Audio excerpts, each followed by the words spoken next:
welcome back to 100% Chelsea. My name is Brandon and welcome to another Chelsea Weekly. Now, this week has been a slow week. Although we've had two games to play in the Premier League and the Champions League, it's been a slow week for news. There's been nothing last Wednesday, nothing last Thursday. So we jumped straight in to join Antonio Conte and his press conference for the Leicester game on the Saturday. Now, he had his press conference on the Friday, obviously the week after the international break had finished.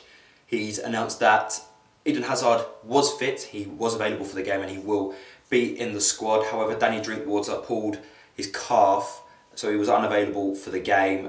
He did make the bench, but he was unavailable to play the day before.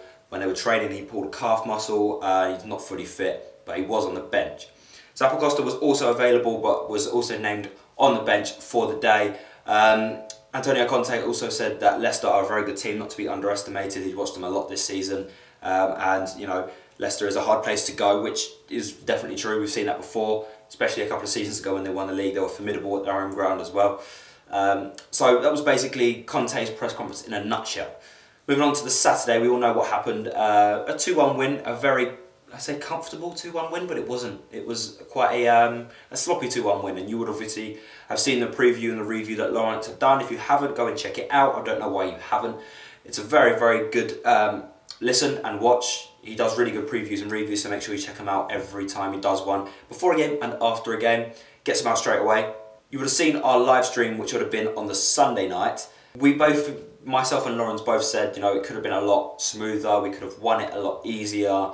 Towards the last 10-15 minutes, Leicester were all over us, let's be honest. And I think a lot of the time we thought they were going to nick an equaliser and could even, you know, go on and win the game if it wasn't for Courtois' world-class save, which I've said to Lawrence, you know, he's doing a lot more of recently and he's becoming a better goalkeeper as the years goes on. He's only 22 years old, so experience is key right now, and he's getting a lot of experience, a lot of first-team playing time, especially for the Belgian national team as well. So he's doing really, really well for himself. The Sunday was no real news. Obviously our review's gone up, like I just said. We reviewed the game, we spoke about a preview of the Carabao and potentially a little bit of the Arsenal game.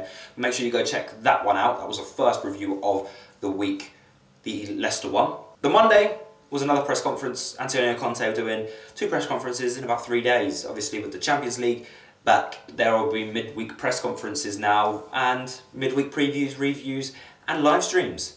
This was the first one of the season, and Antonio Conte was going into it again saying that Eden Hazard was fit, Zappacosta was also available, Danny Drinkwater was unavailable, the same things he pretty much said on the Friday. He did say he was going to consider some changes. You know, it was a hard game against Leicester, we spent a lot of energy, it was, you know, we were running a lot. So he was going to consider changes, and changes, he did kind of, you know, go quite in on the changes in the game, but we'll get to that in just a second. He also said that you cannot underestimate Carabao. They are a good side. He's played against them when managing Italian sides in the qualifying rounds before. He said they're a tough side, they're a good team, and you know they're going to come out and try and win because they've got nothing to lose. And he was absolutely right, you know, they were going to come out and try and win. They were 100% the underdogs, everyone know that.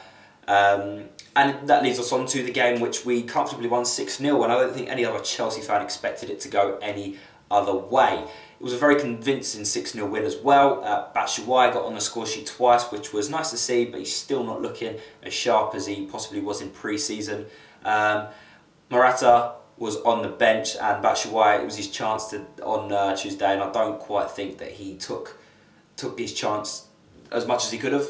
I think that may be one of the last times that he will have the chance to start up front, because Morata's banging in goals at the moment. Banged one in against Leicester at the weekend as well, which I did forget to mention. Kante and Morata scored for Chelsea against Leicester in the 2-1 win, and Jamie Vardy actually scored, but it was against Chelsea because he doesn't actually play for Chelsea. Unlucky Louis. But yeah, so the 6-0 win, very, very comfortable. Lawrence's review afterwards as well, make sure you go check that one out. And then we did a live stream last night, which was interesting. It was good to see so many of your questions again. It was just the same thing over and over again. It was a very comfortable win. We do need to start taking more chances. You know, we were so many times we were in front of the goal and we squandered chances. We do need to take them more, especially against the smaller sides, and counter and you know, and take the chances that we're getting, because goal difference is huge in Champions League. Absolutely huge. If you're on the same points, goal difference is the next thing. And to have a 6-0 goal difference, you know, going into a group with Atletico and Roma anyway, is a fantastic start. But they're only going to score goals against Qarabag as well. So, you know, it's a good 6-0 win. It could have been more. It should have been more probably. Hopefully next time we play them around, we get a few more goals against them, and hopefully we don't get too many bad results during the group stage. You know, Roma and Atletico drew, which was a fantastic result for us as well. But yeah, also what happened after the Qarabag game, the third kit went on sale. If you haven't already seen it, I'll leave a picture on the screen now. The third kit had finally gone on sale. There were so many rumours of what it was going to be. It was confirmed basically months and months ago what it was going to be. It was on sale in America, I think, a couple of months ago. So it's probably the worst kept secret ever. But it was finally on sale officially from the Chelsea Mega Store and from the Nike Store. It looks alright. I mean, I'm kind of used to it already, you know.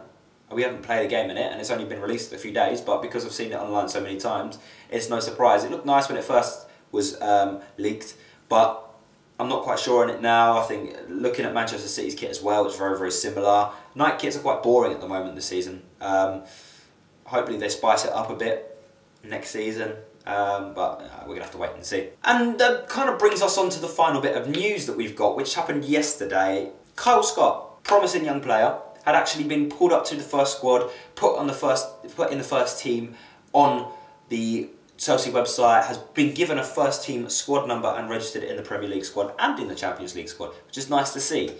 He's given a number 36 jersey. Now let me know what you guys think of this down in the comment section down below. Spoke to Lawrence and Lou about it yesterday on the review on the live stream, so make sure you go and check that out. They basically both said it's just for filling the English quota, which I 100% agree with, but I think it's quite nice to see Scott there. You know, you're going to see him, I reckon you'll see him in the last 5 minutes of a Champions League game to get his Champions League debut. We've done that with so many players before. I think it's promising. Hopefully, if he does get a chance, you know, the last 15 minutes, he takes it. He's quite solid. It's going to be hard for him because obviously centre mid at the moment we've got two strong midfielders, decent backup in Daddy Drinkwater as well. So, you know, it's going to be hard for him to kind of make his mark. But when he does get his chance, he needs to take it. And hopefully he shows Conte something to think about, and he's working really hard in training. Also, I mentioned as well to Charlie Masonda Jr., he's working so fantastically hard. We all thought he was going to start against Qarabag, or at least be on the bench, and he wasn't either of those. Then came out on Instagram and said, you know, my time will come.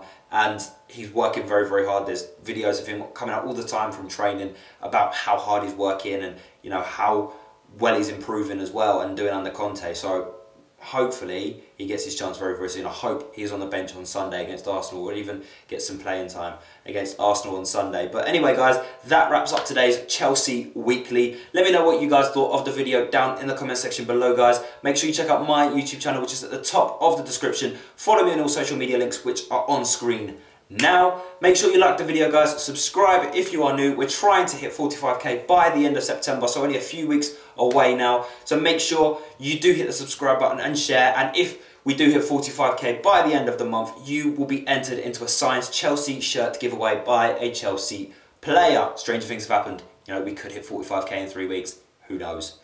Anyway, guys, I hope you've had a very, very good day, and we will see you all tomorrow for the preview of Chelsea versus Arsenal. So make sure you get ready for that with Lawrence, and I will see you all very, very soon.